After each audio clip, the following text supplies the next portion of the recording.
Madame, Messieurs, très heureux de vous retrouver pour cette nouvelle édition de Décryptage sur Africa 24. Du 21 au 30 mars 2022, l'Organisation internationale de la francophonie, OIF, a organisé une mission économique d'affaires au Vietnam et au Cambodge. L'événement a réuni près de 70 opérateurs économiques d'Amérique du Nord, d'Europe occidentale, de l'océan Indien et d'Afrique. Pour parler des enjeux et du bilan de cette première mission de prospection, nous recevons dans cette édition de décryptage Madame Louise Mouchikouabo, secrétaire générale de l'Organisation internationale de la francophonie OIF. Madame Louise Mouchikouabo, bienvenue sur Africa 24. Dans un contexte où tous les pays du monde accordent la priorité à la relance des économies éprouvées par la pandémie de la Covid-19, la francophonie, elle, s'est dotée d'une nouvelle stratégie économique à l'horizon 2025. Les projets phares qui découlent de cette stratégie visent notamment la création des conditions de croissance pour les entreprises d'Afrique francophone.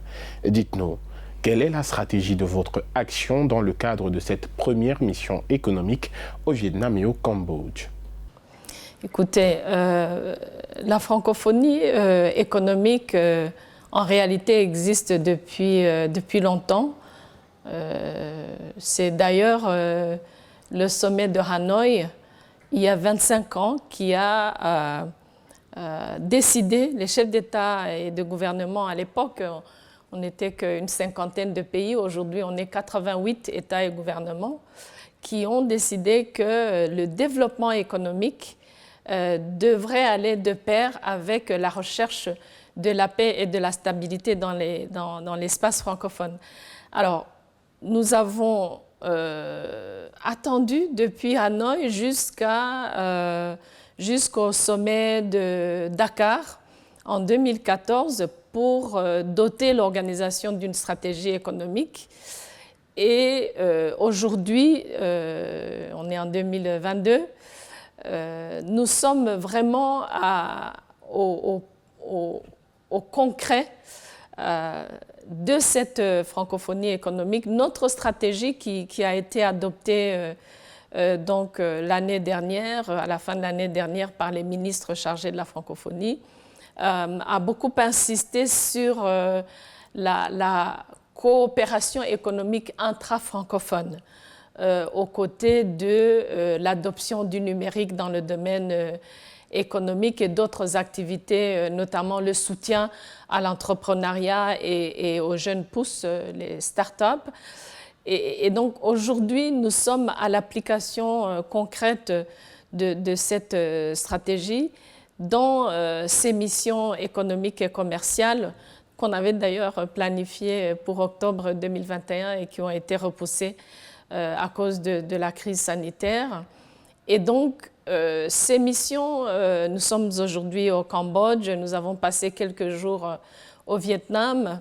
J'étais d'abord très positivement surprise et réconfortée dans mon ambition de rencontres entre pays membres au niveau des opérateurs économiques par l'engouement et la demande qu'il y a eu pour participation à ces missions. On a dû bien évidemment à un certain moment arrêter la liste pour pouvoir venir ici en Asie du Sud-Est avec une équipe qu'on pouvait bien gérer au niveau des déplacements qui restent un peu compliqués en cette fin de pandémie, on l'espère. Et donc pour moi, le bilan est déjà très positif. Madame Louise Mouchikouabo, 3 grandes thématiques s'imposent dans les échanges de cette mission économique au Vietnam et au Cambodge. Il s'agit notamment de l'agro-industrie, des énergies renouvelables et des biens et services. Dites-nous, quels sont les critères qui ont guidé cette orientation ? Alors, on a fait une petite enquête auprès de différents opérateurs économiques dans l'espace francophone, d'une part. D'autre part, on s'est assuré de voir les domaines prépondérants ici en Asie du Sud-Est, dans l'économie de ces pays, et aussi des domaines où il y avait de la demande de la part d'autres pays francophones qui sont donc loin de l'Asie du Sud-Est. Et il s'est fait que l'agro-industrie, ensuite les énergies renouvelables et le numérique sont venus en tête de liste, et c'est comme ça que nous avons choisi ces 3 domaines, parce qu'on voulait quand même limiter les domaines d'intervention pour pouvoir avoir vraiment une discussion de fond. En juillet 2022, de nouvelles rencontres vont se dérouler au Gabon et au Rwanda. Vous avez une centaine d'entreprises présélectionnées à cet effet. Quel sera le format idéal de ces rencontres selon vous? Alors, encore une fois, comme par rapport aux domaines qui ont été ciblés dans ces missions, il y a eu une enquête de notre direction économique pour voir les pays qui représentent un intérêt dans la région Afrique de la francophonie, et puis aussi des critères liés à la facilité de faire les affaires dans ces pays-là, des critères consulaires comme les visas d'entrée, les facilités de créer des sociétés dans ces pays, les facilités de transport aérien parce qu'il faut se déplacer d'un coin du monde à un autre, des critères liés à la stabilité des pays. Et donc, dans cette région de l'Afrique de l'Est et du Centre, le Gabon et le Rwanda ont été sélectionnés sur ces critères-là. Quelles sont les garanties pour assurer la sécurisation des contrats et des protocoles d'entente qui ont été signés durant cette mission économique par les différents partenaires? Alors, effectivement, ça me réjouit énormément parce que c'était un des livrables que j'avais voulu dès la planification de ces missions, de voir effectivement qu'il y a eu plusieurs signatures, à la fois à Ho Chi Minh Ville, à Hanoï et ici à Phnom Penh.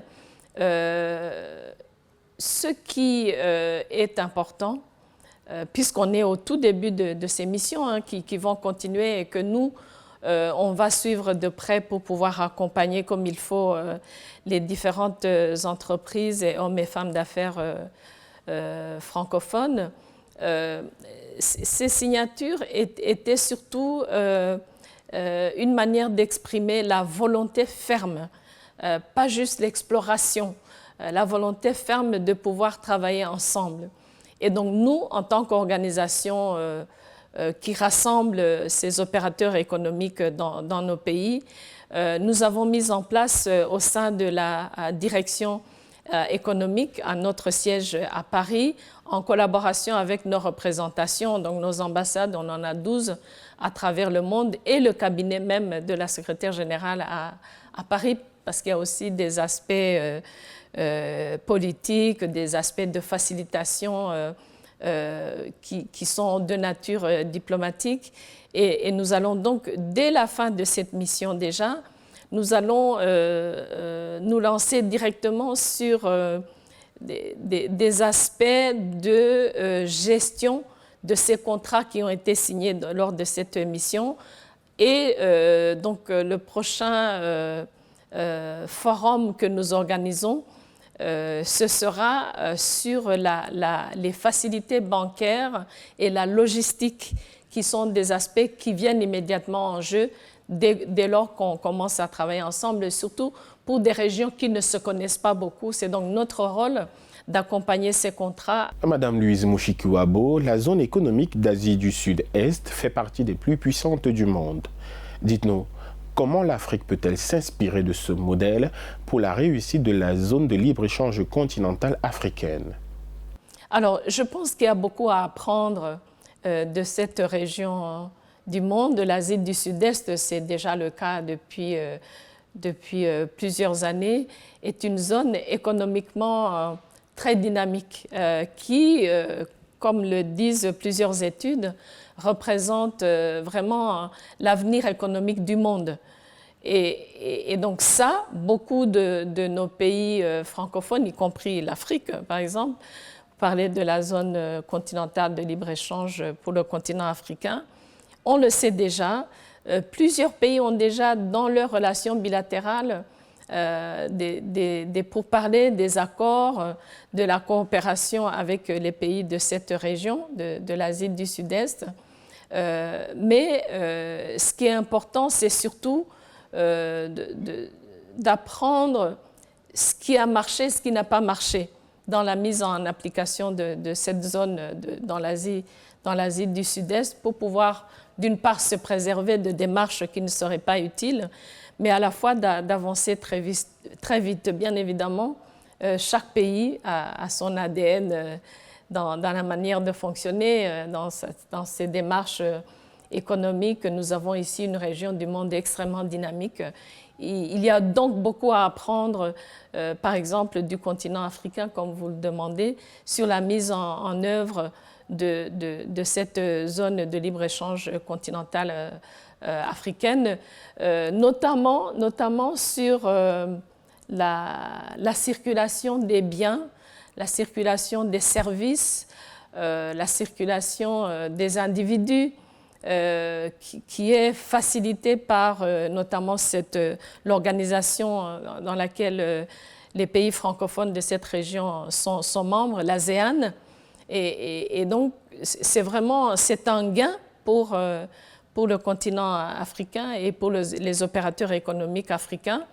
Selon les chiffres de l'Organisation internationale de la francophonie, l'OIF dans le monde représente 16% du PIB mondial, 14% des ressources minières et énergétiques de la planète et 20% des échanges économiques. Pourtant, nous sommes dans un monde économique globalisé et très concurrentiel. Dites-nous, quelle est la place et l'ambition de l'univers francophone dans un tel contexte? Écoutez, la raison pour laquelle moi-même je tiens beaucoup à cette coopération économique intra-francophone, c'est que les opportunités sont immenses. Nous sommes aujourd'hui une organisation non seulement qui regroupe le deuxième bloc le plus important après les Nations Unies, mais nous avons aussi une population très jeune dans nos États, grâce à la démographie galopante, notamment de l'Afrique. Et donc, nous avons aujourd'hui dans l'espace francophone des citoyens qui sont ouverts au monde, qui veulent explorer, qui veulent copier ce qui pourrait marcher chez eux, qui peuvent adapter aussi des situations qui viennent d'ailleurs. Et donc, les opportunités du monde francophone sont énormes. Au-delà du 14% du PIB mondial, on est aujourd'hui 321 millions de locuteurs de français dans le monde. Il y a tout ce dynamisme économique, surtout qui est sous-tendu par l'enthousiasme qu'il y a aujourd'hui et la réalité aussi de tout le secteur numérique qui est une mine d'or. Merci d'avoir suivi cette édition de Décryptage. L'information se poursuit sur Africa24 et Africa24tv.com.